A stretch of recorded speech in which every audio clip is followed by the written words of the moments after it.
வணக்கம். டான் தமிழொலியின் இரவு நேர பிரதான செய்திகள். முதலில் தலைப்புச் செய்திகள். யாழ்ப்பாணத்தில் தேசிய மக்கள் சக்தியினருக்கும் தமிழரசுக் கட்சியினருக்கும் இடையில் விசேட சந்திப்பு. ரயில் சேவையை சிறந்த முறையில் முன்னெடுக்க அரசாங்கம் நடவடிக்கை எடுக்கவில்லை என ரயில் தொழிற்சங்கங்களின் கூட்டமைப்பு குற்றச்சாட்டு.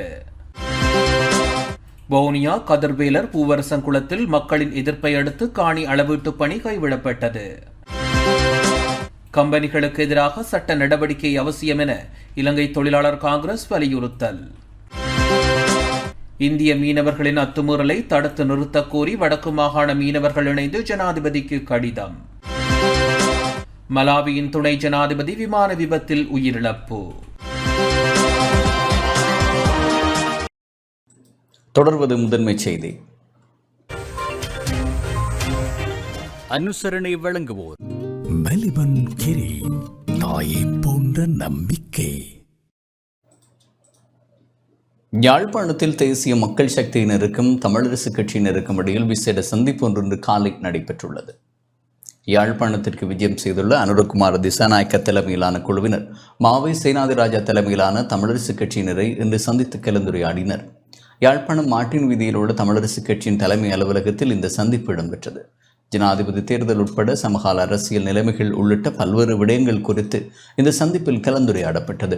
சந்திப்பில் தமிழரசு கட்சியின் தலைவர் மாவை சேனாதிராசா, துணைத் தலைவர் சி.வி.கே. சிவஞானம், நிர்வாக செயலாளர் எஸ். குலநாயகம், ஊடக பேச்சாளர் ஜனாதிபதி சட்டத்திரணி எம். ஏ. சுமந்திரன், தேசிய மக்கள் சக்தியின் முன்னாள் நாடாளுமன்ற உறுப்பினர்களான விமல் ரத்நாயக்க, ராமலிங்கம் சந்திரசேகரம் உள்ளிட்டவர்கள் கலந்து கொண்டனர். எங்களுடைய பேச்சுவார்த்தை இன்றைக்கு தேசிய மக்கள் சக்தி என்னுடைய ஜனாதிபதி வேட்பாளராக இருக்க போகிற சகோதரர் அனுரகுமார திசாநாயக்க, முன்னாள் பாராளுமன்ற உறுப்பினர் விமல் ரத்நாயக்க, திரு சந்திரசேகரன் மற்றவர்களோடு எங்களுடைய கட்சி தலைவர் அண்ணன் மாவை சேனாதிராஜா தலைமையிலேயும் சிரேஷ்ட உபதலைவர் கௌரவ சி.வி.கே. சிவஞானம், மற்றது எங்களுடைய நிர்வாக செயலாளர் திரு குலநாயகத்தோடு நாங்கள் நீண்ட பேச்சுவார்த்தை ஒன்றை நடத்தியிருக்கிறோம். ஒரு முன்னேற்றகரமான பேச்சுவார்த்தை இது என்று நாங்கள் இதனை வர்ணிக்கலாம். எல்லா விடயங்களுக்கும் தீர்வு கண்டுவிடவில்லை, ஆனால் ஒரு ஆரம்ப சம்பாஷணை என்ற வகையிலே ஒருவரை ஒருவர் புரிந்து கொள்ளக்கூடிய வண்ணமான ஒரு உரையாடல் இடம்பெற்றிருக்கிறது. நம்பிக்கை தருகிற ஒரு உரையாடல். நீங்கள் கேட்ட பல கேள்விகள் சம்பந்தமாக நாங்கள் பேசியிருக்கிறோம். அவற்றை எல்லாவற்றையும் பற்றியும் பேசியிருக்கிறோம். ஒரு முற்போக்கான சிந்தனையுடைய இடதுசாரி இயக்கம் என்ற வகையிலே அவர்களோடு எங்களுக்கு இணங்கி செல்லக்கூடிய பல விடயங்கள் இருக்கின்றன. விசேஷமாக ஊழல் ஒழிப்பு, மக்கள் மத்தியிலே சம உரிமைகள் என்ற பல விடயங்கள், பொருளாதார சமத்துவம் போன்ற பல விடயங்களிலே அவர்களோடு எங்களுக்கு நேரடியாகவே இணங்கக்கூடியதாக இருக்கிறது. தமிழ் தேசிய பிரச்சினைக்கான தீர்வு என்ற விடயத்திலே பல ஏற்றத்தாழ்வுகள், பழைய சரித்திரங்கள் இருந்தாலும் கூட அவர் இன்றைக்கு உங்களுக்கு சொன்னதைப் போல இருக்கிற மாகாண சபை முறைமையை அப்படியே ஏற்றுக்கொள்கிறார்கள், அதனை நடைமுறைப்படுத்துவார்கள் என்று சொல்லியிருக்கிறார். மாகாண சபை தேர்தல் உடனடியாக நடத்தப்பட வேண்டும் என்றும் சொல்லியிருக்கிறார். ஆனால் இந்த இப்போ இருக்கிற அந்த 13ஆம் திருத்த மாகாண சபை முறைமை தமிழ் தேசிய பிரச்சினைக்கான தீர்வு அல்ல என்பதையும் அவர்களும் ஏற்றுக்கொள்கிறார்கள். இதில் இருந்து நாங்கள் முன்னோக்கி போவதற்கான வழிவகைகளை இருதரப்பாரும் இசைந்து சேர்ந்து பேசி முன்னால் செல்ல வேண்டும் என்பதை இரு தரப்பாரும் ஏற்றுக்கொண்டிருக்கிறோம். அனுசரணை வழங்கியோர் மெலிபன் கிரி, தாயை போன்ற நம்பிக்கை. வெளிவிவகார அமைச்சர் அலி சஃப்ரிக்கும் ரஷ்ய வெளிவிவகார அமைச்சருக்கும் இடையில் சந்திப்பு ஒன்று இடம்பெற்றுள்ளது. பிரிக் வெளிவிவகார அமைச்சர்கள் அமர்வில் கலந்து கொள்வதற்காக ரஷ்யா சென்றுள்ள வெளிவிவகார அமைச்சர் அலி சஃப்ரிக்கும் ரஷ்ய வெளிவிவகார அமைச்சர் செர்ஜி லாட்ஸ்கோவிட்ஸுக்கும் இடையிலே சந்திப்பு ஒன்று இடம்பெற்றுள்ளது. இந்த சந்திப்பு நேற்றைய தினம் இடம்பெற்றதாக வெளிவிவகாரத்துறை அமைச்சு இன்று வெளியிட்டுள்ள ஊடக அறிக்கையில் குறிப்பிடப்பட்டுள்ளது. இந்த சந்திப்பின் போது சுற்றுலா, உயர்கல்வி மற்றும் பொருளாதார ஒத்துழைப்பு உள்ளிட்ட துறைகளில் இருதரப்பு உறவுகளை மேலும் மேம்படுத்த வெளிவிவகாரத்துறை அமைச்சர்களும் உடன்பட்டுள்ளனர். ரஷ்ய இராணுவத்தில் இணைந்துள்ள இலங்கை பிரஜைகளின் பிரச்சினையை ரஷ்ய பிரதமரின் கவனத்திற்கு கொண்டு வந்து அவர்கள் எதிர்நோக்கும் பிரச்சினைகளை தீர்ப்பதற்கும் உதவியை பெற்றுத்தருமாறு வெளிவிவகார அமைச்சர் அலி சஃப்ரி இந்த சந்திப்பின் போது ரஷ்ய வெளிவிவகாரத்துறை அமைச்சரிடம் வேண்டுகோள் விடுத்துள்ளார். இது தொடர்பில் வெளிவிவகார இராஜாங்க அமைச்சர் தாரக பாலசூரிய தலைமையிலான இலங்கை உயர்மட்ட குழுவிற்கும் ரஷ்ய கூட்டமைப்பின் பாதுகாப்பு பிரதி அமைச்சருக்கும் இடையில் எதிர்வரும் 26, 27ஆம் தேதிகளில் நடைபெற இருக்கும் சந்திப்பில் இவைகளை மீளாய்வு செய்ய இதன்போது இணக்கம் காணப்பட்டுள்ளது. பிரச்சனைகளை விரிவாகவும் நிலைமையை கட்டுப்படுத்த தகுந்த நடவடிக்கை எடுக்கவும் அமைச்சர் அலி சஃப்ரியின் வேண்டுகோளுக்கு இணங்க இலங்கையிலிருந்து மேலும் ஆட்சேர்ப்பு செய்யப்பட மாட்டாது என்றும் இதன்போது ஒப்புக்கொள்ளப்பட்டுள்ளது.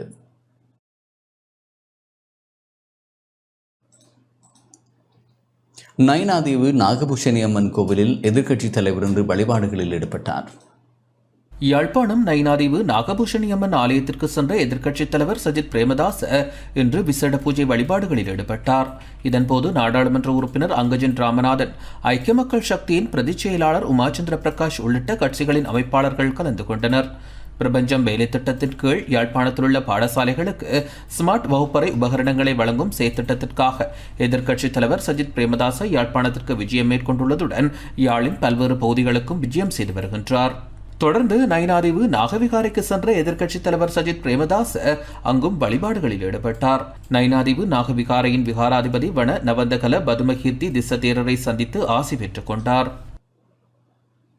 ரயில் சேவையை சிறந்த முறையில் முன்னெடுக்க அரசாங்கம் நடவடிக்கை எடுக்கவில்லை என ரயில் தொழிற்சங்கங்களின் கூட்டமைப்பு குற்றம் சுமத்தியுள்ளது. ரயில் சேவையை சிறந்த முறையில் முன்னெடுப்பதற்கான எவ்வித நடவடிக்கைகளும் அரசாங்கத்தால் முன்னெடுக்கப்படவில்லை என ரயில் தொழிற்சங்கங்களின் கூட்டமைப்பு குற்றம் சுமத்தியுள்ளது. கொழும்பில் இன்று இடம்பெற்ற ஊடகவியலாளர் சந்திப்பின் போதே அந்த கூட்டமைப்பின் இணை ஒருங்கிணைப்பாளர் SP விதானகே இந்த குற்றச்சாட்டை முன்வைத்தார். දුම්රිය වෘත්තීය සමිති සන්ධානයේ සම කැඳවුම්කරු එවැගේම මේ මාධ්‍ය සාකච්ඡාවට நாட்டில் ரயில் சேவை முக்கியமானதாகும். போக்குவரத்து துறையில் மக்களுக்கு காத்திரமான சேவையை ஆற்றி வருகின்றது. எனினும் இதனை சிறந்த முறையில் முன்னெடுப்பதற்கு தேவையான எந்தவித நடவடிக்கைகளையும் அரசாங்கம் மேற்கொள்ளவில்லை. ஒரு ரயிலில் ஆயிரக்கணக்கானோர் பயணிக்கின்றனர். அவர்களின் பாதுகாப்பு உறுதி செய்யப்பட்டுள்ளதா என நாம் கேட்க விரும்புகின்றோம். ரயில்கள் இன்னும் பழைய நிலைமையிலேயே காணப்படுகின்றன. அவற்றை புதுப்பிப்பதற்கான உதிரி பாகங்கள் இல்லை. இயந்திரங்களின் இயங்குதிறனை மேம்படுத்துவதற்கான எந்தவித ஏற்பாடுகளும் செய்யப்படவில்லை. இதன் காரணமாகவே பல ரயில்கள் சேவையில் ஈடுபடுத்தப்படாமல் காணப்படுகின்றன. அரசாங்கம் இந்த விடயம் குறித்து உரிய நடவடிக்கை எடுக்க வேண்டும். மேலும் காலம் தாழ்த்தப்படுமானால் ரயில் சேவைகள் முற்றாக பாதிப்படையும் அபாயம் உருவாகும் என்பதை கூறிக்கொள்ள விரும்புகின்றோம். දුම්රිය දෙපාර්තමේන්තුවේ සංවර්ධන නිලධාරී සංගමේ இதேவேளை ரயில் சேவையை தனியார் மயப்படுத்தும் சதி இடம்பெறுவதாக புகையிரத தொழிற்சங்கங்களின் கூட்டமைப்பின் ஒருங்கிணைப்பாளர் SP விதானகே தெரிவித்துள்ளார். මහජනතාවගේ කලකිරීමට පත් කරන එක තමයි මේ ආණ්ඩුවේ වැඩපිළිවෙල. ரயில்வே ஊழியர்கள் ஆயிரக்கணக்கிலான பிரச்சனைகளுக்கு முகம் கொடுத்து வருகின்றனர். இருந்த போதிலும் பயணிகளை சிரமத்திற்கு உட்படுத்தாதிருப்பதை மையமாக கொண்டு அவர்கள் அனைத்து விடயங்களுக்கும் பணி பகிஷ்கரிப்பை மேற்கொள்வதில்லை. லோகோமோட்டிவ் என்ஜினியர்களின் பணி புறக்கணிப்பு என்பது நிர்வாகத்தினால் ஏற்படுத்தப்பட்ட பணி புறக்கணிப்பாகும். ஊழியர்களின் கோரிக்கைகளை நிறைவேற்றாது மேலும் நெருக்கடிக்கு உள்ளாக்கும் பட்சத்தில் அவர்கள் தொடர்ந்தும் போராட்டத்தை முன்னெடுப்பர். அதன் காரணமாக நெருக்கடிக்கு உள்ளாகும் பயணிகள் புகையிரத சேவையை தனியார் மயமாக வேண்டும் என்பர்.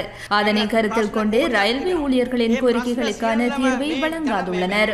දුම්රියවකෝ තමන්ගේ ඩියුටිය ඕනවටත් වඩා හොඳට ඉටු කරන නිසා තමයි මේ වගේ විදිහටවත් මේ දුම්රිය දා கிளிநொச்சி இந்திராபுரம் பகுதியில் இன்று காலை கவனஈர்ப்பு போராட்டம் ஒன்று முன்னெடுக்கப்பட்டது. கிளிநொச்சி இந்திராபுரம் பிரதான வீதியில் உள்ள பாதுகாப்பற்ற ரயில் கடவையினை பாதுகாப்பான ரயில் கடவையாக புனரமைத்து தருமாறு கோரி பிரதேச மக்கள் இன்று கவனஈர்ப்பு போராட்டத்தில் ஈடுபட்டனர்.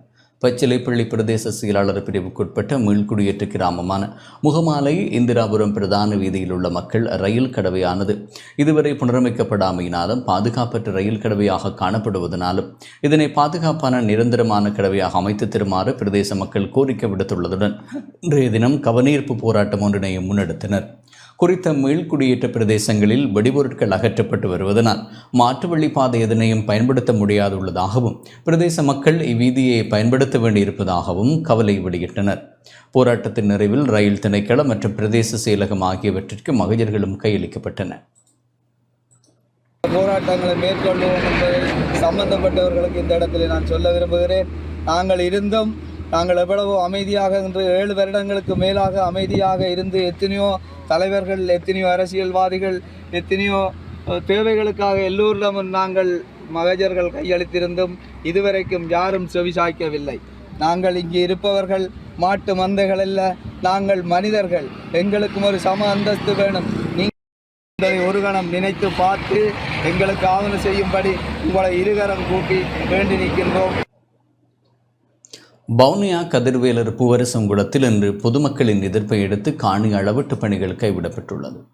வவுனியா கதிர்வேலர் பூவரசங்குளத்தில் வனவள திணைக்கள அதிகாரிகள் இன்று காணிகள் எல்லையிட்டு அளவீடு செய்வதற்காக சென்ற வேளை பொதுமக்கள் வெளியிட்ட எதிர்ப்பை அடுத்து திருப்பிச் சென்றுள்ளனர். 1997ஆம் ஆண்டு கதிர்வேலர் பூவரசங்குளத்திலிருந்து யுத்தம் காரணமாக இடம்பெயர்ந்த மக்கள் மீண்டும் 2011ஆம் ஆண்டு குறித்த பகுதியில் மீள்குடியேறியிருந்தனர்.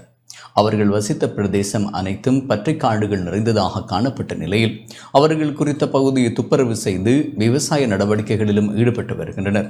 இந்நிலையில் குறித்த பகுதியில் வனவள திணைக்களத்திற்குரிய காணிகள் இருப்பதாக தெரிவித்து வனவள திணைக்கள அதிகாரிகள் இன்று அளவீட்டு பணிகளை மேற்கொள்ள குறித்த கிராமத்திற்கு சென்றனர். அதிகாரிகள் பொதுமக்களுடைய வயல் நிலங்கள் மற்றும் தோட்டம் செய்கின்ற பகுதிகளையும் வனவள காணி என அடையாளப்படுத்தியிருந்தமையினால் அதிகாரிகளை குறித்த பகுதியில் அளவீடு செய்ய விடாது பொதுமக்கள் முரண்பட்டனர். தமது கிராமத்திற்குரிய கிராம சேவையாளரை அழைத்து வருமாறும் அதன் பின்னரே அளவீட்டு பணியை மேற்கொள்ள அனுமதிப்போம் எனவும் தாம் விவசாயம் செய்யும் பகுதியை அளவீடு செய்ய அனுமதிக்க முடியாது எனவும் பொதுமக்கள் தெரிவித்தனர். அதனையடுத்து அதிகாரிகள் செய்மதி ஊடாக அடையாளப்படுத்தப்பட்ட இடங்களை சரிபார்ப்பதற்கு வந்திருப்பதாகவும் தமது பணியை செய்வதற்கு ஒத்துழைப்பு வழங்குமாறும் பொதுமக்களை கேட்டுக்கொண்டனர். 1985ஆம் ஆண்டுக்கு பின்னர் வனமாக காணும் அடையாளப்படுத்தப்பட்ட இடங்களை விடுவிப்பதாக ஜனாதிபதி குறிப்பிட்டுள்ள நிலையில் தற்போது விவசாய நிலங்களையும் சேர்த்து வனவள திணைக்களத்திற்குரியதாக அடையாளப்படுத்துவது ஜனாதிபதியின் கருத்து பொய்யானதா அல்லது வனவள திணைக்களத்தின் கருத்து பொய்யானதா என்பதை உறுதிப்படுத்துமாறு மக்கள் கேட்டதற்கு இணங்க வனவள திணைக்கள அதிகாரிகள் குறித்த பகுதியில் இருந்து சென்றதுடன் கிராம சேவையாளரையும் அழைத்து வருவதாக தெரிவித்தனர். அதன் பின்னர் அதிகாரிகள் எவரும் வருகை தராத நிலையில் மக்களும் கலைந்து சென்றனர். 6 குளங்கள் எங்களுடைய அமைப்புக்கு கீழே இருக்கின்றது. அத்தோடு 3 அணைக்கட்டுகள் இருக்கின்றன. இதுக்குள் பெரிய நீர்ப்பாசனம், சிறிய நீர்ப்பாசனம் என உள்வாங்கப்பட்டிருக்கின்றது. அப்படியாக கொண்ட ஒரு பெரிய விவசாய நிலங்களை கொண்ட நிலப்பரப்பை சூழ்ந்த கிராமம்தான் எங்களுடைய கிராமம். இந்த எங்களுடைய கிராமம் கடந்த கால யுத்தத்தில் சூனிய பிரதேசமாக 20 வருடங்களாக மக்களின்றி இருந்ததால் தற்பொழுது எங்களுடைய விவசாய நிலங்கள் குறுகிய அளவே எங்களால் துப்புரவு செய்து விவசாயம் செய்யக்கூடியதாக இருக்கின்றது. ஏனைய நிலங்கள் சிறிய பச்சை காடுகளாக இருக்கின்றது. அதுகளை கடந்த 7ஆம் தேதி வவுனியா வனவள பகுதியினர் வந்து அளவிட்டார்கள். அளவிடும் போது நாங்கள் அதனை மறைத்தோம். எங்களுடைய வயல் வரம்புகளை அளக்க வேண்டாம் என அவர்கள் நாங்கள் எவ்வளவு எடுத்து கூறியும் அவர்கள் அந்த வெட்டை காணியை விட்டு காட்டுப்பகுதிக்குள் போறார்கள் இல்லை. என்னென்று எங்களுக்கு விளங்கவில்லை. கௌரவ ஜனாதிபதி அவர்கள் கூறியிருக்கின்றார் 85ஆம் ஆண்டிற்கு பிற்பாடு செய்யப்பட்ட நிலங்களை விடுவித்து தருவதாக. அப்போது அவர் சொன்னது பொய்யா, இவர்கள் செயல்படுவது பொய்யா என எங்களுக்கு தெரியாமல் இருக்கின்றது. தாழ்மையாக கேட்டுக்கொள்வது வனவள பகுதியினரையும் ஏனைய அதிகாரிகளையும் எங்களுடைய விளை நிலங்களை விட்டு ஏனைய காட்டுப்பகுதிகளை நீங்கள் எல்லைப்படுத்தி உங்கள் வசப்படுத்துமாறு கேட்டுக்கொள்கின்றோம். தயவு செய்து எங்களுடைய விளைநிலங்கள் வெட்டையாக இருக்கின்றன என்றதற்காக நீங்கள் அளந்து செல்லாதீர்கள். அதற்கு பின்பு கல்லு போடுவதாகவும் கூறுகிறீர்கள். எனவே அவர்களை அந்த நிலங்களை விட்டு தருமாறு உங்களை தாழ்மையுடன் கேட்டுக்கொள்கின்றோம். குடியிருப்பு காணிகள், வயல் காணிகள் எல்லாம் அளந்து கொண்டு போகிறார்கள். அந்த காணிகளை விடுவித்து எங்களை நிம்மதியாக எங்கள் புவியில் குடியிருப்பதற்கு இந்த வனவள பிரிவினர் எங்களுக்கு ஒரு இடத்தை செய்து தருமாறு, எங்கள் காணிகளையும் எங்கள் வளவு காணிகளையும் விட்டு காட்டு பகுதியை அளந்து நீங்கள் அளவீடு செய்யுமாறு கேட்டுக்கொள்கின்றோம். மட்டக்களப்பு தாளங்குடா பகுதியில் முன்னாள் நாடாளுமன்ற உறுப்பினர் சிவமோகன் பயணித்த வாகனம் மின்கம்பத்தில் மோதி விபத்துக்குள்ளாகியுள்ளது. மட்டக்களப்பு காந்தான்குடி தாளங்குடா பகுதியில் இன்று அதிகாலை முன்னாள் நாடாளுமன்ற உறுப்பினர் சிவமோகன் பயணித்த வாகனம் மின்கம்பத்தில் மோதி விபத்துக்குள்ளானது. அம்பாறை உகந்தலை உகந்தை மலை முருகன் ஆலயத்திற்கு வழிபாடுகளுக்கு ஈடுபட்ட பின்னர் அங்கிருந்து முல்லைத்தீவு நோக்கி பயணித்த போதே வாகனத்தின் டயரில் காற்று குறைந்ததன் காரணமாக வாகனம் வீதியை விட்டு இழுத்துச் செல்லப்பட்டு அங்கே இருந்த மின்கம்பத்துடன் மோதியுள்ளது. வாகனத்தில் இருந்த ஏர் பேக் வெளிவந்ததால் வாகனத்தில் இருந்தவர்கள் உயிராபத்தின்றி தப்பித்துள்ளனர். வாகனத்தில் இருந்தவர்கள் விபத்தின் காரணமாக சிறு அதிர்ச்சிக்குள்ளாகியதனால் தனியார் வைத்தியசாலை ஒன்றில் மருத்துவ கண்காணிப்பில் உள்ளனர். விபத்து தொடர்பான மேலதிக விசாரணைகளை காத்தான்குடி போலீசார் மேற்கொண்டு வருகின்றனர்.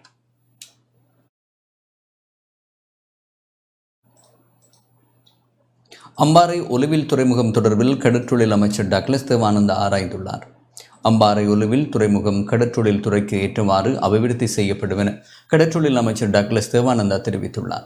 இன்று கடற்றொழில் அமைச்சில் இடம்பெற்ற ஒலிவில் துறைமுக அபிவிருத்தி தொடர்பான விசேட கூட்டத்தில் இவ்வாறு குறிப்பிட்டார். இந்த துறைமுகத்தை வர்த்தக துறைமுகமாக அபிவிருத்தி செய்வதை விடவும் கடற்றொழில் துறைமுகமாக அபிவிருத்தி செய்வதே பொருத்தமானது எனவும் பிரதேச மக்களுக்கு பாதிப்பு ஏற்படாத வகையில் நாட்டுக்கு நன்மை ஏற்படும் விதத்தில் துறைமுகத்தை அபிவிருத்தி செய்ய வேண்டும் எனவும் அமைச்சர் டக்ளஸ் தேவானந்தா குறிப்பிட்டார்.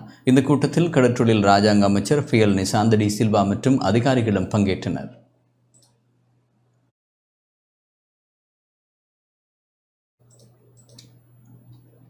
கம்பெனிகளுக்கு எதிரான சட்ட நடவடிக்கை அவசியம் என இலங்கை தொழிலாளர் காங்கிரசின் தலைவர் செந்தில் தொண்டமான் தெரிவித்துள்ளார். 1700 ரூபாய் சம்பளத்தை வழங்காத பெருந்தோட்ட கம்பெனிகளுக்கு எதிராக சட்ட நடவடிக்கை எடுக்குமாறு கிழக்கு மாகாண ஆளுநரும் இலங்கை தொழிலாளர் காங்கிரசின் தலைவருமான செந்தில் தொண்டமான் தெரிவித்துள்ளார். இலங்கை தொழிலாளர் காங்கிரசின் தலைமையகத்தில் இன்று இடம்பெற்ற ஊடகவியலாளர் சந்திப்பின் போது அவர் இதனை தெரிவித்துள்ளார். நேற்றைய தினம் மலை மக்களுக்கு எல்லா தோட்டங்களும் சம்பளங்கள் போட்டிருக்காங்க. அதில் கூடுதலான தோட்டங்களில் பழைய சம்பளம் 1000 ரூபா தான் போட்டிருக்காங்க. தோட்டங்களில் மக்கள் பிரச்சனை பண்ணப்போ அவங்க தெரிவிச்சிருக்காங்க என்னங்கன்னா இன்னும் 1 வாரம் 10 நாள் வர மாதத்துக்குள்ளே மீதி 700 ரூபா படி மொத்தம் 1700 ரூபா தரேன்னு சொல்லி தெரிவிச்சிருக்காங்க. சில இடங்களில் அது போலீஸ் பிரச்சனைகளாகி போலீஸ் முறைப்பாடுகளும் செய்யப்பட்டிருக்குது. இதன் பேரில் இன்றைக்கி நான் லேபர் மினிஸ்டர் அவங்களுக்கு இலங்கை தொழிலாளர் காங்கிரஸ் சார்பாக இன்றைக்கி நான் அஃபிஷியலாக கடிதம் எழுதியிருக்கேன். என்னென்னா கவர்மெண்ட் கெசட்டை அமல்படுத்தாததுக்காண்டி அந்தந்த ஆர்பிசி கம்பெனிகளோட தலைவர் மீது சட்ட நடவடிக்கைகள் உடனடியாக எடுக்க சொல்லி அதன்படி இன்றைக்கி அஃபிஷியல் கடிதம் இன்றைக்கி லேபர் மினிஸ்ட்ரிக்கு நாங்கள் எழுதியிருக்கோம். ஹட்டன் கொழும்பு பிரதான வீதியில் தியகல பகுதியில் இன்று காலை இடம்பெற்ற விபத்தில் 2 படுகாயமடைந்துள்ளனர். ஹட்டன் கொழும்பு பிரதான வீதியில் தியகல பகுதியில் வேன் ஒன்றும் தனியார் பேருந்து ஒன்றும் நேருக்கு நேர் மோதி விபத்துக்குள்ளானதில் வேனில் பயணித்த 2 பேர் காயமடைந்துள்ளனர். இன்று காலை இடம்பெற்ற குறித்த விபத்தில் காயமடைந்தவர்கள் கினிக்கத்தேன வைத்தியசாலையில் அனுமதிக்கப்பட்டுள்ளதாக கினிக்கத்தேன போலீசார் தெரிவித்தனர். கண்டியிலிருந்து ஹட்டனை நோக்கி பயணித்த தனியார் பேருந்து ஹட்டனிலிருந்து கண்டி நோக்கி பயணித்த வேன் ஒன்றுமே இவ்வாறு விபத்துக்குள்ளாகியுள்ளன. விபத்து தொடர்பில் பேருந்தின் சாரதி கைது செய்யப்பட்டுள்ளதாக கினிக்கத்தேன போலீசார் தெரிவித்தனர். விபத்துக்குள்ளான பேருந்துக்கும் வேனுக்கும் பலத்த சேதங்கள் ஏற்பட்டுள்ளன. விபத்து காரணமாக ஹட்டன் கொழும்பு பிரதான வீதியில் போக்குவரத்து சில மணி நேரம் தடைப்பட்டிருந்தது. விபத்து தொடர்பான மேலதிக விசாரணைகளை கினிக்கத்தேனை போலீசார் மேற்கொண்டு வருகின்றனர்.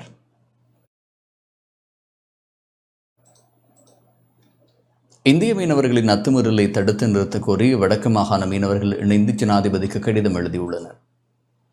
இந்திய மீனவர்களின் இழுவை படகுகளில் அத்துமீறலை தடுத்து நிறுத்த கோரி வடக்கு மாகாணத்தைச் சேர்ந்த 4 மாவட்ட மீனவர்களும் இணைந்து ஜனாதிபதி ரணில் விக்ரமசிங்கவிற்கு கடிதம் எழுதியுள்ளனர்.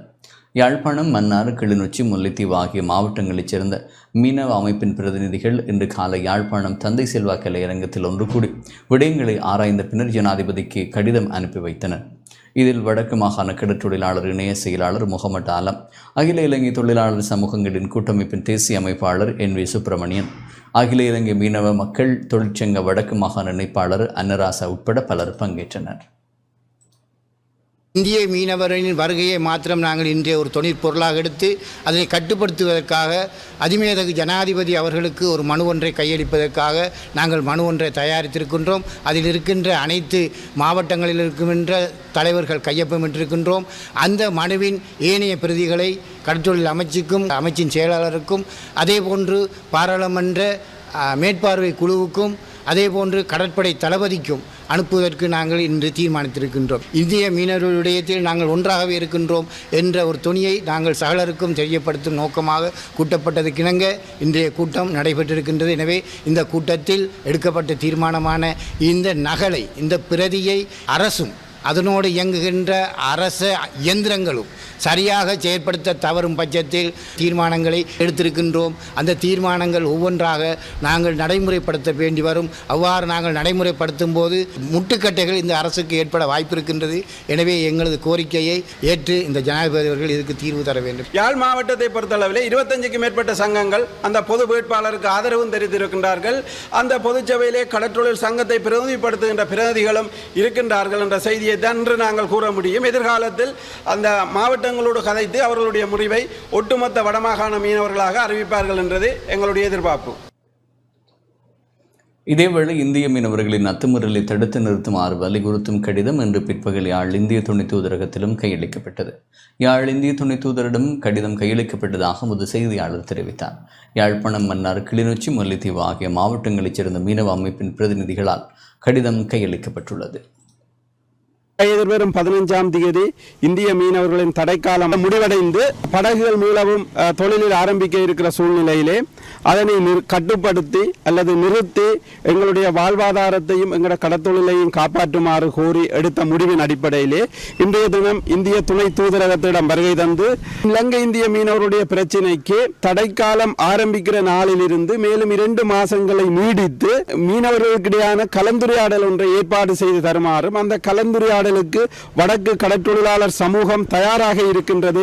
மிக விரைவிலே இந்த பேச்சுவார்த்தையை மேற்கொள்வதற்கு இந்திய அரசாங்கமும் நடவடிக்கை எடுக்க வேண்டும் என்றும் தடைக்காலம் ஆரம்பிக்கின்ற பொழுது இந்த மீனவர்கள் அந்த தடையை மீண்டும் 2 மாதம் நீடித்து பேசுவதற்கு வடக்கு கடற்றொழில் சமூகம் நல்லெண்ண அடிப்படையிலே தயாராயிருக்கின்ற செய்தியை இந்திய துணை தூதரகம் ஊடாக இந்திய மீனவர்களுக்கும் மத்திய அரசாங்கத்துக்கும் தெரிவிக்குமாறு கோரியிருக்கின்றோம். வாய்மூலமான நாங்கள் பேச்சுவார்த்தைக்கு தயார் என்ற கோரிக்கையையும் விட்டுக் கொடுப்போடு நல்லெண்ணத்தோடு வடக்கு கடற்றொழில் சமூகம் தமிழ்நாட்டோடு இந்தியாவோடு பேச தயார் என்ற செய்தியையும் விட்டிருக்கின்றோம். இனப்பெருக்க காலம் முடிவடைந்ததிலிருந்து மீண்டும் ஒரு 2 மாத காலத்தை தொழிலை நிறுத்தி அந்த பேச்சுவார்த்தைக்கு முன்வர வேண்டும். நாங்கள் எப்பவும் விட்டுக் கொடுத்தே பேசுவோம். அரசாங்கத்தை எதிர்பார்க்க தேவையில்லை. எங்களுடைய புரிந்துணர்வு இருந்தால் நாங்கள் வாழலாம், எங்களுடைய வாழ்வும் சிறக்கும் என்ற வகையிலே இந்த கலந்துரையாடலுக்கு நாங்கள் சம்மதம் தெரிவித்திருக்கிறோம். இந்திய மீனவர் விவகாரத்தை ராஜதந்திர ரீதியிலேயே அணுக வேண்டும் என அமைச்சர் டக்ளஸ் தேவானந்தா தெரிவித்துள்ளார். இந்திய மீனவர்களின் எல்லை தாண்டிய மீன்பிடி நடவடிக்கை குறித்த விடயத்தை ராஜதந்திர ரீதியிலேயே அணுக வேண்டும் என கடற்றொழில் அமைச்சர் டக்ளஸ் தேவானந்தா தெரிவித்தார். ஜனாதிபதி ஊடக அமையத்தில் இன்று இடம்பெற்ற ஊடகவியலாளர் சந்திப்பின் போதே அவர் இதனை தெரிவித்தார். இதேவேளை எதிர்க்கட்சித் தலைவர் சஜித் பிரேமதாச 13ஆம் அரசியலமைப்பு திருத்தத்தை நடைமுறைப்படுத்துவதாக கூறிய விடயம் தொடர்பிலும் அமைச்சர் கருத்து தெரிவித்தார். இந்திய கடத்தொழிலாளர்கள், குறிப்பாக தமிழ்நாட்டினுடைய கடத்தொழிலாளர்களுடைய அத்துமீறிய எல்லை தாண்டிய சட்டவிரோத கடற்தொழில்களால் எங்களுடைய வளங்கள் மாத்திரம் அளிக்கப்படவில்லை, எங்களுடைய மக்களுடைய வாழ்வாதாரங்களும் சிதைக்கப்படுகின்றன. அந்த வகையில் எங்களுடைய கடற்தொழிலாளர்கள் அது தொடர்பாக தங்களுடைய அதிருப்தியை, தங்களுடைய எதிர்ப்புகளை வெளிப்படுத்தி வந்திருக்கின்றார்கள். அப்போ அது தொடர்பாகவும் ஜனாதிபதி அவர்கள் இந்திய தரப்பினரோடு கலந்துரையாடி இருக்கின்றார். அதைத் தொடர்ந்து விரைவில் இந்திய பிரதமர் மோடி அவர்கள் இலங்கை வர இருக்கின்றார்கள். அதே நேரத்தில் இந்திய வெளிவார அமைச்சரும் வர இருக்கின்றார். அவர்களோடு நாங்கள் கலந்துரையாடி நாட்டுக்கு நாடு இருக்கக்கூடிய வகை இருக்கின்ற பிரச்சனை என்ற படியினால் கலந்துரையாடியும் ராஜதந்திர ரீதியாகவும் அதை தீர்த்து கொள்ள வேண்டும். இதேவேளை எதிர்க்கட்சித் தலைவர் சஜித் பிரேமதாச 13ஆம் அரசியலமைப்பு திருத்தத்தை நடைமுறைப்படுத்துவதாக கூறிய விடயம் தொடர்பிலும் அமைச்சர் இங்கு கருத்து தெரிவித்தார். 13ஆம் திருத்த சட்டத்தை அமுல்படுத்துவேன்னு சொல்லியிருக்கிறார். மூக்காலையாக சாப்பிட்டேன்னு கேட்டால் இல்லை கொஞ்சம் கீழே வாயால் சாப்பிட்டேன்னு சொல்கிறது போல் 13 அமுல்படுத்துகிறேன்னு சொல்லியிருக்கிறார். அப்போ என்னென்ன அதிகாரங்கள் யாராவது ஒப்பந்தம் கிடைக்க எல்லாம் சேர்ந்தான் வந்தது. அதை கோட்டை விட்டதார் தமிழ் தரப்பினர் தான். தமிழ் தரப்பினாண்டை பிரபாகரனுக்கு அந்த சந்தர்ப்பம் முதல்ல கிடைச்சது. பிரபாகரன் அண்டைக்கு சரியாக பயன்படுத்தி இருக்கலாம். அது தன் சுயலா பெருசலுக்கான தூக்கி எறிஞ்சிட்டார். அது அப்புறம் வேறு வரதாய பெருமாள், சுரேஷ் பிரமச்சந்திரன் நாட்களுக்கு அந்த வாய்ப்பு கிடைச்சது. அவரும் அதை சரியாக பயன்படுத்த இல்லை. அப்போ அதாவது இந்த என்னுடைய அனுபவம் தமிழ் தரப்பினர் அதை சரியாக பயன்படுத்த இல்லை. அவைகள் பயன்படுத்தியிருந்தால் இந்த பிரச்சனை வந்திருக்காண்டான் என்னுடைய அனுபவம், என்னுடைய கருத்து. என்னுடைய அனுபவம் வந்து தமிழ் தரப்பினர் அதை சரியாக பயன்படுத்த இல்லை. அவைகள் பயன்படுத்தியிருந்தால் இந்த பிரச்சனை வந்திருக்கான்டான் என்னுடைய அனுபவம், என்னுடைய கருத்து. 2024 உயர்தர பரீட்சையை எதிர்வரும் நவம்பர் மாதம் நடத்த எதிர்பார்ப்பதாக கல்வி அமைச்சர் சுசில் பிரேமஜயந்த தெரிவித்துள்ளார். இந்த வருடத்திற்கான கல்வி பொதுத்தராதர உயர்தர பரீட்சையை எதிர்வரும் நவம்பர் மாதம் நடத்த திட்டமிட்டுள்ளதாக கல்வி அமைச்சர் சுசில் பிரேமஜயந்த தெரிவித்துள்ளார். கல்வி அமைச்சினால் ஏற்பாடு செய்யப்பட்ட நிகழ்வு ஒன்றில் இவ்வாறு குறிப்பிட்டார். 2025 ஆண்டிற்கான கல்வி பொதுத்தராதர உயர்தர பரீட்சை 2025 ஆண்டு செப்டம்பர் மாதம் நடத்த முடியும். மாணவர்களின் நேரம் வீண் விரயமாவதை தடுக்க பரீட்சை நிறைவடைந்தவுடன் உயர்கல்வி நடவடிக்கைகளை ஆரம்பித்து பல்கலைக்கழக நுழைவை விரைவுபடுத்துவதற்கான உரிய நடவடிக்கை மேற்கொள்ளப்பட்டு வருகிறது என கல்வி அமைச்சர் சுசில் பிரேமஜயந்த குறிப்பிட்டுள்ளார்.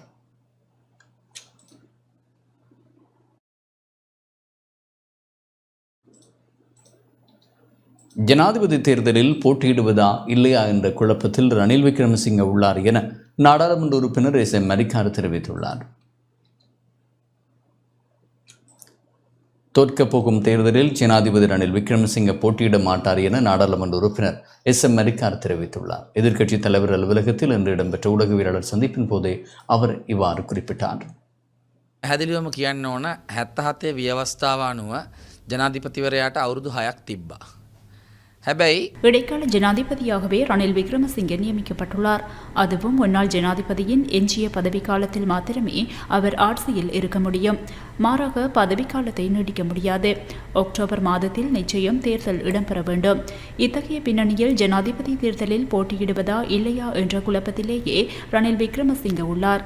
மொட்டு கட்சியுடன் இணைந்து போட்டியிட்டால் ரணில் விக்ரமசிங்கவால் சிறுபான்மையின மக்களின் வாக்குகளை பெற்றுக்கொள்ள முடியாது. மொட்டு கட்சியின்றி தனித்து ஏனைய கட்சிகளுடன் இணைந்து போட்டியிட்டால் சிங்கள வாக்குகள் கிடைக்காது. அந்த வகையில் தாம் தோற்று போவோம் என தெரிந்தால் அவர் தேர்தலில் போட்டியிட மாட்டார். එනිසා ගෝඨාභය රාජපක්ෂ ජනාධිපතිවරයා බවට පත්වෙන්නේ අවුරුදු 5ක කාලයක් සඳහා. ඒක නිසා ගෝඨා நாட்டில் டெங்கு நோயாளர்களின் எண்ணிக்கை அதிகரித்துள்ளது. சீரற்ற காலநிலையை அடுத்து நாட்டில் டெங்கு நோயாளர்களின் எண்ணிக்கை வேகமாக அதிகரித்துள்ளதாக தேசிய டெங்கு கட்டுப்பாட்டு பிரிவு தெரிவித்துள்ளது. இந்த மாதத்தில் கடந்த 10 நாட்களில் மாத்திரம் 971 டெங்கு நோயாளர்கள் பதிவாகியுள்ளதுடன் நாடளாவிய ரீதியில் இதுவரை 25,891 டெங்கு நோயாளர்கள் பதிவாகியுள்ளனர். இந்த காலப்பகுதியில் 9 டெங்கு மரணங்களும் பதிவாகியுள்ளன.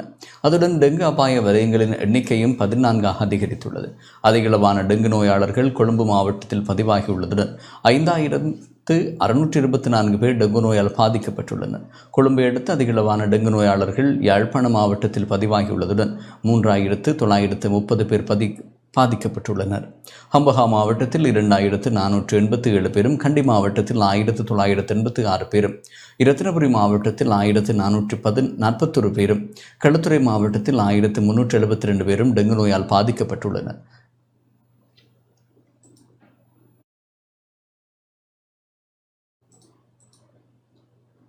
யாழ்ப்பாணம் அராலி வடக்கு நாகேந்திரமடம் புள்ளியடி ஞானவைரவர் ஆலய கும்பாபிஷேகம் நாளை நடைபெறவுள்ளது.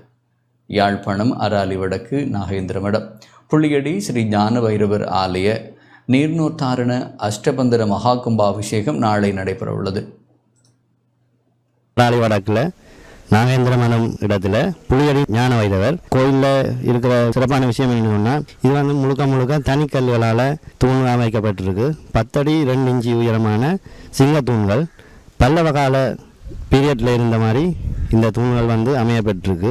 எல்லாமே 28 தூண்கள் இங்கே அமையப்பட்டிருக்கு. சிங்கத்தின் தலையில் இந்த கோயிலை தாங்கக்கூடிய மாதிரி இந்த கோயில் கட்டப்பட்டிருக்கு. ஞான வைரவர் வந்து சூழந்தான் பிரதிஷ்டை பண்ணியிருக்குது. நாய் வாகனம் அவருக்கு பிரதிஷ்டை பண்ணியிருக்குது. அதை தொடர்ந்து பலிபீடம் இருக்குது. 2 துவாரபாலகர் வந்து பிரதிஷ்டை பண்ணியிருக்குது. கோபுரம் வந்து கருங்கல் கலசத்தை கொண்டிருக்குது. மூலஸ்தானம் கருவறை கோபுரமும் பிள்ளையாருக்குரிய கோபுரமும் தூய பித்தளையால் அமைக்கப்பட்டிருக்குது. இந்த கும்பாபிஷேக கிரியைகளை இந்தியாவில் திருச்செந்தூர் முருகமூர்த்தி ஆலய குருக்கள் பொறுப்பேற்று செய்து கொண்டிருக்கிறார். ஈசான மூலையில் தீர்த்த கிணறு அமையப்பட்டிருக்குது. நாளைக்கு இந்த கும்பாபிஷேகம் சிறப்பாக நடைபெற இருக்குது. நாளைக்கு 11 மணி முதல் 12 மணிக்குள்ள இந்த கும்பாபிஷேகம் வந்து இடம்பெற இருக்குது. அம்பாறை திருக்கோவில் பிரதேசத்தில் 8,470 குடும்பங்களுக்கு 2ஆம் கட்ட இலவச அரிசி விநியோகிக்கப்பட்டது.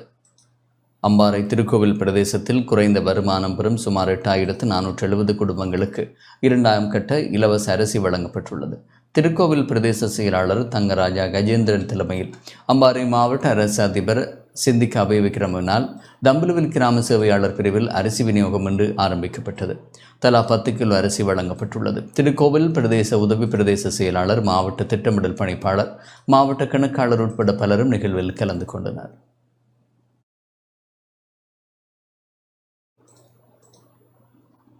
நுவரெலியாவில் ஒன்றிணைந்த அதிபர் ஆசிரியர் கூட்டமைப்பினர் நாளை போராட்டத்தில் ஈடுபட உள்ளதாக அறிவித்துள்ளனர். நுவரெலியா பிரதான தபால் நிலையத்திற்கு முன்பாக ஒன்றிணைந்த அதிபர் ஆசிரியர் கூட்டமைப்பினர் நாளை போராட்டத்தில் ஈடுபட உள்ளதாக அறிவித்துள்ளனர். நுவரெலியாவில் நேற்று நடைபெற்ற ஊடக சந்திப்பில் அவர்கள் இதனை தெரிவித்துள்ளனர். ஆசிரியர் விடுதலை முன்னணி, மலேக ஆசிரியர் முன்னணி, இலங்கை ஆசிரியர் சங்கம் ஆகியன இணைந்து இந்த ஊடகவியலாளர் சந்திப்பை ஏற்பாடு செய்திருந்தன. இந்த அதிபர் ஆசிரியர் சம்பள முரண்பாடு என்பது 25 வருடங்களை தாண்டி ஓடிக்கொண்டிருக்கின்றது. சம்பள முரண்பாடானது 30 வருடங்களுக்கு மேல் ஏமாற்றப்பட்ட ஒரு நிலையிலே அதிபர் ஆசிரியர்கள் இருக்கின்ற ஒரு நிலை இருக்கின்றது. இந்த சந்தர்ப்பத்தில் மிகவும் கடுமையான தொழிற்சங்க நடவடிக்கைகளை நாங்கள் ஆரம்பிக்கின்றோம். 12ஆம் தேதி அந்த 12ஆம் தேதி ஆரம்பிக்கப்பட்டது மிகவும் வேகமாக சென்று மிகவும் கடுமையான தொழிற்சங்க போராட்டத்தினை முன்னெடுக்கப் போகின்றோம் என்பதை அரசாங்கத்துக்கு எச்சரிக்க விரும்புகின்றோம். இந்த போராட்டங்கள் சிறந்த முறையில் வெற்றி பெற வேண்டும் என்றால் நாம் அனைவரும் ஒன்றுபட்டு நிற்க வேண்டிய தேவை நமக்கு இருக்கிறது. மாணவர்களும் பெற்றோர்களும் இந்த சமூகமும் எந்த விதமான சிக்கலுக்கு உட்படக்கூடாது, அவர்களுக்கு எவ்விதமான பின்னடைவுகள் ஏற்படுத்தக்கூடாது என்ற நோக்கத்திற்காகத்தான் பாடசாலை விட்ட பிறகு நாங்கள் இந்த போராட்டத்தை ஒன்று நிற்கின்றோம். ஆகவே சகலரும் கலந்து கொண்டு நம்மை ஆட்டி படைக்கின்ற அடிப்பணிய வைக்கின்ற கூட்டத்திற்கு எதிராகவும் எங்களுடைய சமூக அந்தஸ்திற்காகவும் மாணவர்களுடைய எதிர்கால கல்வி நடவடிக்கைகளை பாதுகாப்பதற்காகவும் ஒன்று திரள வேண்டும் என்பது எங்கள் எதிர்பார்ப்பாக இருக்கின்றது. நாங்கள் இந்த வருகின்ற 12ஆம் தேதி நுவரெலியா மாநகரத்திலே அதிபர் ஆசிரியர் சங்கத்தினுடைய போராட்டத்தினை தொடர இருக்கின்றோம்.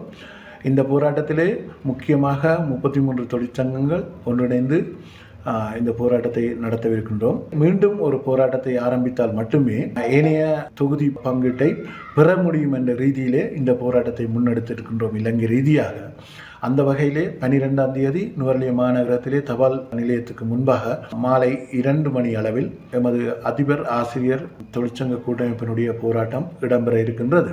26ஆம் தேதி கொழும்பு மாநகரத்திலே பாரிய போராட்டம் ஒன்றும் இடம்பெற இருக்கின்றது. இந்த போராட்டத்திற்கு ஆசிரியர் அதிபர்கள் ஏனைய கல்விசார் உத்தியோகத்தர்களுடைய பங்களிப்பை மிகவும் வினயமாக நாங்கள் வேண்டுவதோடு போராட்டங்களின் அடிப்படையிலேயே தான் அரசாங்கத்தை அடிபணிய வைக்க முடியும் என்றது ஆசிரியர் அதிபர்களுடைய தொழிற்சங்கத்தினுடைய வரலாற்று ரீதியான உண்மையாக காணப்படுகிறது. கடந்த காலங்களிலே போராட்டங்களினால் தான் அரசாங்கம் அடிபணிந்து இன்று கிட்டத்தட்ட 11,780 ரூபா பணத்தை எமக்கு கொடுத்துள்ளது. இன்னும் 26,000க்கு மேற்பட்ட தொகை எமக்கு வர வேண்டியுள்ளது.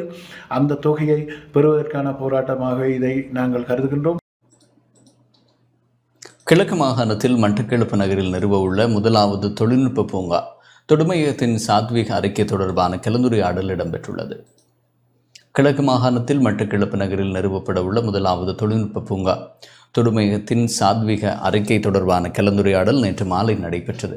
கலந்துரையாடலில் சாத்வீக அறிக்கை தொடர்பான துறைசார் பங்குதாரர்கள் மற்றும் தொழில்நுட்ப துறைசார் பிரதிநிதிகள் பங்கேற்றனர். நிகழ்வானது கிழக்கு பல்கலைக்கழக உபவேந்தர் பேராசிரியர் வல்லிபுரம் கனகசிங்கம் தலைமையில் இடம்பெற்றதோடு துறைசார் பேராசிரியர்கள், துறைசார் அரசு திணைக்கள அதிகாரிகள், தொழில் முயற்சியாளர்கள், துறைசார் வைத்தியர்கள் என பலரும் கலந்து கொண்டனர். நவீன விவசாய தொழில்நுட்பம், நவீன தொழில்நுட்ப உற்பத்திகளை அதிகரித்தல், ஊக்குவித்தல், உற்பத்தியாளர்களை இனம் காணல், அவர்களின் அடிப்படை தொழில்நுட்ப தேவைகள் வழங்கல் போன்ற செயற்திட்டங்கள் இதன் போது கலந்துரையாடப்பட்டன. கிழக்கு பல்கலைக்கழகத்தினால் ஆரம்பிக்கப்பட இருக்கின்ற இந்த டெக்னோ பார்க் தொழில்நுட்ப பூங்கா எமது மாவட்டத்தில் அல்லது கிழக்கு மாகாணத்தில் அல்லது வடகிழக்கு மாகாணத்தில் வாழ்கின்ற சிறு முயற்சியாளர்களுக்கு ஒரு பயிற்சி வழங்குகின்ற ஒரு மையமாக இது ஏற்பாடு செய்யப்பட்டிருக்கிறது. இது கிழக்கு பல்கலைக்கழகத்தில் உள்ள வளவாளர்களையும் ஏனைய பல்கலைக்கழகத்தில் உள்ள வளவாளர்களை இணைத்து கொண்டு இந்த மட்டக்களப்பு மையத்தில் இந்த டெக்னோ பார்க் ஆரம்பிக்கப்பட இருக்கிறது.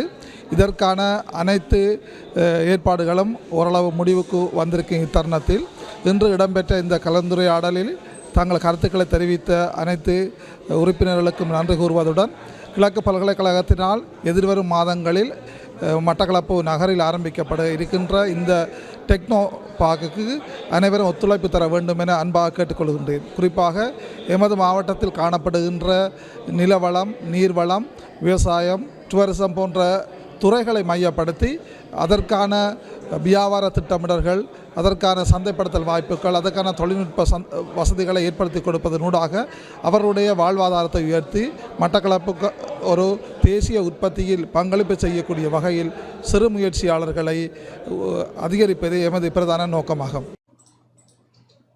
ஜனாதிபதி வேட்பாளராகும் தகுதியுடைய பலர் பொதுஜன பெரமுனவில் உள்ளனர் என பெரமுன மகளிர் அணியின் நிறைவேற்றுக்குழு உறுப்பினர் சாகல் அபிவிக்ரம தெரிவித்துள்ளார். ஸ்ரீலங்கா பொதுஜன பெரமுனவில் ஜனாதிபதி வேட்பாளருக்கும் தகுதியுடையவர் பலர் உள்ளதாக ஸ்ரீலங்கா பொதுஜன பெரமுனவின் மகளிர் அணியின் நிறைவேற்றுக்குழு உறுப்பினர் சட்டத்திரணி சாகல அபிவிக்ரம தெரிவித்துள்ளார். ஸ்ரீலங்கா பொதுஜன பெரமுனவின் தலைமையகத்தில் இன்று இடம்பெற்ற ஊடகவியலாளர் சந்திப்பின் போதே அவர் இவ்வாறு குறிப்பிட்டார். එවලෙත් අපිට හිටපු එකම අපේක්ෂකයා හිටපු ජනාධිපති ගෝඨාභය රාජපක්ෂ ஸ்ரீலங்கா பொதுஜனவின் ஜனாதிபதி வேட்பாளராகும் தகுதியுடைய பலர் உள்ளனர். ஆனால் அவர்களில் வெற்றியடையக்கூடிய ஒருவரையே கட்சி ஜனாதிபதி வேட்பாளராக தெரிவு செய்யும். அந்த வகையில் கட்சியின் தீர்மானத்திற்கு இணங்கி கட்சியால் நியமிக்கப்படும் வேட்பாளருக்கான ஆதரவை முழுமையாக வழங்க நாம் தயாராக உள்ளோம்.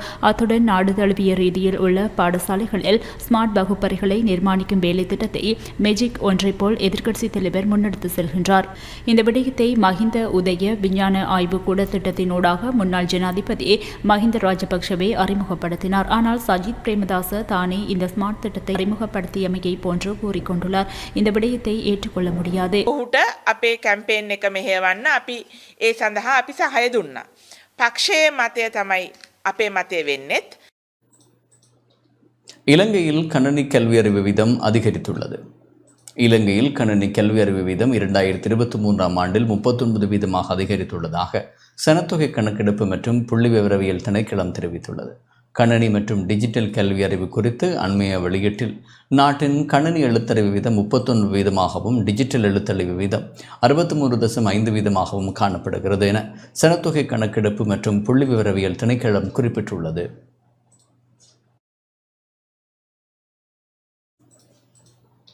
விடுதலை புலிகளால் படுகொலை செய்யப்பட்ட போலீசாரின் 34வது நினைவு தினம் இன்று அனுஷ்டிக்கப்பட்டது. விடுதலை புலிகளிடம் சரணடைந்த சுமார் 600 போலீசார் படுகொலை செய்யப்பட்டு 34 ஆண்டுகள் நிறைவடைந்ததை அனுஷ்டிக்கும் நிகழ்வு இன்று அம்பாறை போலீஸ் அத்தியட்சகர் காரியாலயத்தில் அமைந்துள்ள ரணவீர ஞாபகார்த்த நினைவு தூபியில் நடைபெற்றது.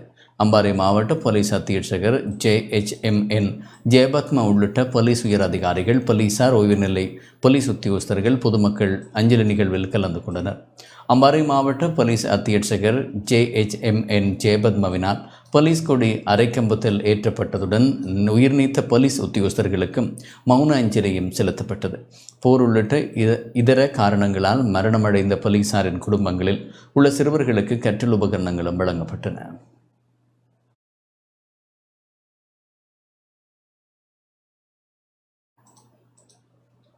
மட்டக்களப்பு வாகரையில் கூட்டுறவு சங்கங்களின் பாரம்பரிய உள்ளூர் உற்பத்திகளை சந்தைப்படுத்தும் நிகழ்வு இடம்பெற்றது. மட்டக்களப்பு வாகரையில் கூட்டுறவு சங்கங்களின் பாரம்பரிய உள்ளூர் உற்பத்திகளை சந்தைப்படுத்தும் நிகழ்வு இன்று இடம்பெற்றது. ஸ்வீடன் சர்வதேச அபிவிருத்திக்கான ஒத்துழைப்பு VFECT நிறுவனத்தின் நிதி அனுசரணையில் இளைஞர் அபிவிருத்தியகம் நிறுவனத்தால் சந்தைப்படுத்தும் திட்டம் முன்னெடுக்கப்பட்டுள்ளது. நிகழ்வானது அகம் நிறுவனத்தின் இணைப்பாளர் திலீப் குமார் தலைமையில் நடைபெற்றுள்ளது.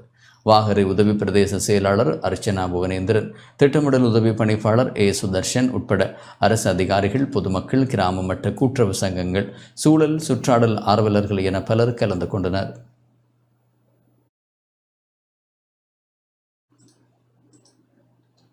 நுவரேலியா சாமிமலை பகுதியில் வெள்ளத்தினால் பாதிக்கப்பட்ட மக்களுக்கு கூரை தகடு வழங்கி வைக்கப்பட்டுள்ளது. நுவரேலியா மஸ்கெலியா சாமிமலை பகுதியில் வெள்ளத்தினால் பாதிக்கப்பட்ட குடும்பங்களுக்கு கூரை தகடு வழங்கி வைக்கப்பட்டது. மலையக மக்கள் முன்னணியின் தலைவரும் நாடாளுமன்ற உறுப்பினருமான ராதாகிருஷ்ணன் தலைமையில் கூரை தகடு வழங்கப்பட்டது. இந்நிகழ்வில் மலையக தொழிலாளர் முன்னணியின் பொதுச் செயலாளர் புஷ்பா விஸ்வநாதன், நிதி செயலாளர் தாழமுத்து சுதாகர் உட்பட கட்சி முக்கியஸ்தர்கள், தோட்ட மக்கள் என பலர் கலந்து கொண்டனர்.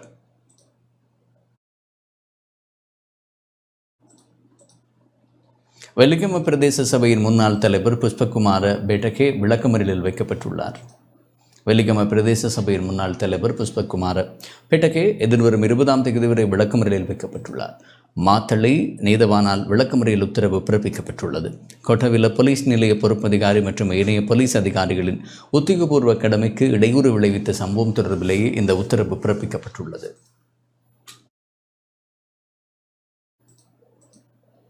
இலங்கை மற்றும் மாலைதீவு நாடுகளுக்கான ஐக்கிய அமெரிக்க தூதரக பணிப்பாளருக்கும் அமைச்சர் ஜீவன் தொண்டமானுக்கும் இடையிலே சந்திப்பு இடம்பெற்றுள்ளது.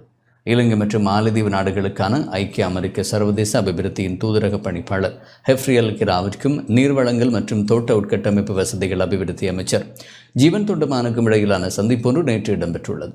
இதன்போது பெருந்தோட்ட மக்கள் தொடர்பாக கவனம் செலுத்தி அவர்களுடைய கல்வி பொருளாதார பலப்படுத்தல் மற்றும் நாட்டின் ஏனைய சமூகங்களுடன் உள்ளடக்கிய ஐக்கிய அமெரிக்க சர்வதேச அபிவிருத்தியின் ஒத்துழைப்பை மேலும் எவ்வாறு விரிவுபடுத்தலாம் என்பது பற்றி இருவருக்கும் இடையிலே கருத்து பரிமாற்றங்கள் இடம்பெற்றன.